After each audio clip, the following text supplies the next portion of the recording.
For someone that's having a panic attack, it can often feel like everything is going at 100 miles an hour. A lot of people with trauma have sensory overload, and that can impact and become too much very quickly. Some people get pins and needles all over their body. Some people go freezing cold and numb. There's many different types of panic attacks. It's not the same for everybody. Hello everybody, I'm Catriona Morten. I'm a sensory-motor psychotherapist, and today I'd like to talk to you about how to cope with panic attacks. But before I jump into that, if you're enjoying these videos, please give us a like, subscribe to our channel, because it really helps us get our message out there to tons more of you. Panic attacks affect a huge amount of people. Sometimes just through phases in their life, things will happen and panic attacks just come on. For some, it's a regular thing that they have to put up with a lot in their life. And the problem with panic attacks is once you've had one, I mean, they're awful. They're absolutely full on panic. Then the worry of having another one makes it even worse. So if we're worrying about having a panic attack, we're probably more likely to have a panic attack. Or sometimes they can just come from nowhere, and they are pretty devastating. You know, they're things that people really fear happening because there's no control over it. It just completely takes us over. And there's many different types of panic attacks. It's not the same for everybody.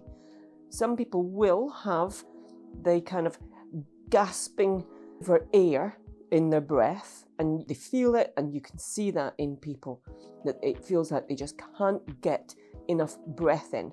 Usually because their chest is so tight that it's just completely closed up. And not being able to breathe properly, well, that sends massive, fear signals, red alerts to the brain. Because as we know, when we're taught first aid, ABC, airway, breathing and circulation. So not being able to breathe breathe properly is terrifying. And people often feel in those moments that they're going to die, that they're not going to make it through. So, these things are not to be taken lightly. For others, there's different symptoms. There can be dizziness, extreme dizziness, like we're going to pass out, tunnel vision, that suddenly everything just seems to either go black or our vision just seems to narrow and narrow and narrow. For other people, all of their senses get distorted. The things that they're looking at seem to be just distorted in some way, or their hearing gets distorted. For some people, it's like suddenly it feels like they're underwater and everything's muffled. For others, it's somebody's talking, but I can't make any sense of what they're saying. That's because the brain's starting to go offline. It can be an overwhelming sense of everything is just too much. It can just be an instant moment of pure terror based on nothing that's actually happening right now. Some people get pins and needles all over their body. Some people go freezing cold and numb. There's many different symptoms that people have, and often being able to kind of identify what is it, what did you first notice? What was the sense of it starting to come on? And that can be really useful as what to put in your tool bag, what helps. Because once it really gets going, and for some people, if it's a trigger of any kind of trauma that's gone in, it will be instantaneous. So there's not really much of a run up. But like I say, everybody's different. There's no rule for panic attacks. And if somebody says, I feel like I'm having a panic attack, just because they're not breathing irregularly, it doesn't mean they're not having a panic attack. They could be suffering from any number of symptoms that just make being in the here and now either not make any sense at all, or just terrifying, or they just can't function.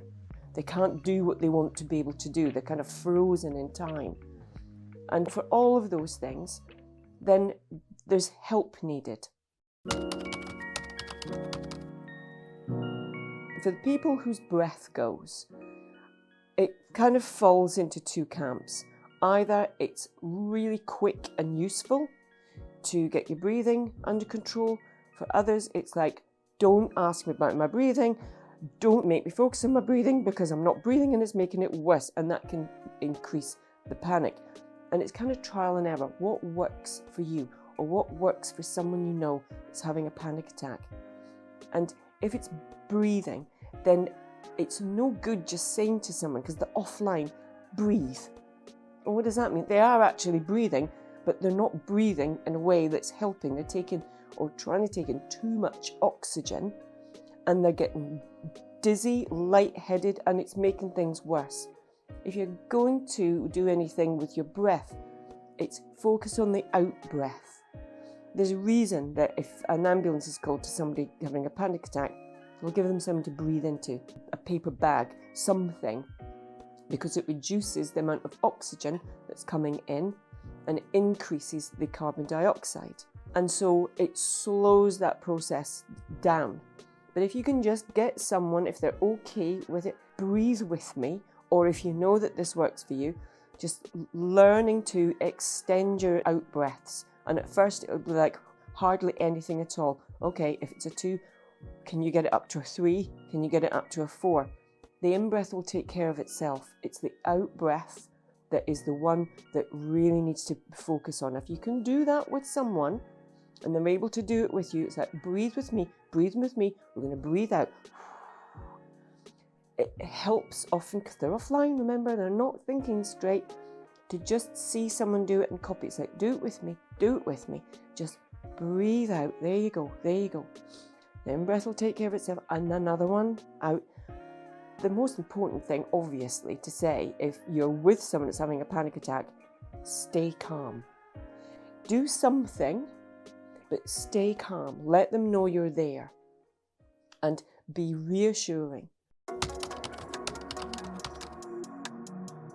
Another thing to remember is that along with the breathing, everything speeds up. For someone that's having a panic attack, it can often feel like everything is going at 100 miles an hour. For some people, one of the early signs is they can't settle, they just keep pacing, they go from one thing to another. They're probably going a lot quicker than normal. And so one of the other important things is, whatever you're doing with them or whatever you're doing with yourself, slow down. Just slow everything down. If you're trying to speak, it'll be very rapid. Shh, just calm. Plenty of time afterwards to speak. Just getting this under control. So understanding it's either your body has sent a message to your brain, some kind of trigger is set off, or what's going on around us is just too much all at the same time, that it's just, there's too much sensory information, or things are too frightening for us to be able to cope with. We've reached our limit, and it sends a message to the brain, or a trigger has gone off in the amygdala. It sends a message to the body that's, your life's at danger, or there's a trigger from something, and your nervous system goes off and everything just starts to shut down. Chest goes very, very tight and everything just constricts. And so what we're trying to do is let that constriction go so people can calm, slow down, and just breathe properly and have just some more gentle, fluid movements. When you see someone coming back, you can see all those things happening.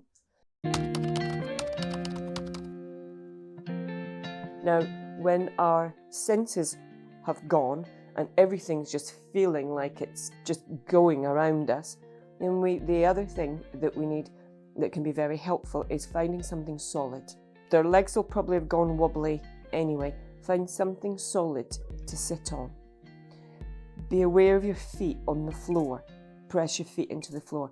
Find something solid to hold on to. For some people, it really helps to get down on the floor, so you've got as much of your body in contact with something solid. And wherever we are, we've got something solid underneath our feet, unless you're in water. But most of the time, we've got something really solid underneath our feet. And so make the most of it, maximise on that, or get your back against a wall. Anything solid that you can find, because everything's just gone wobbly and fluid around you.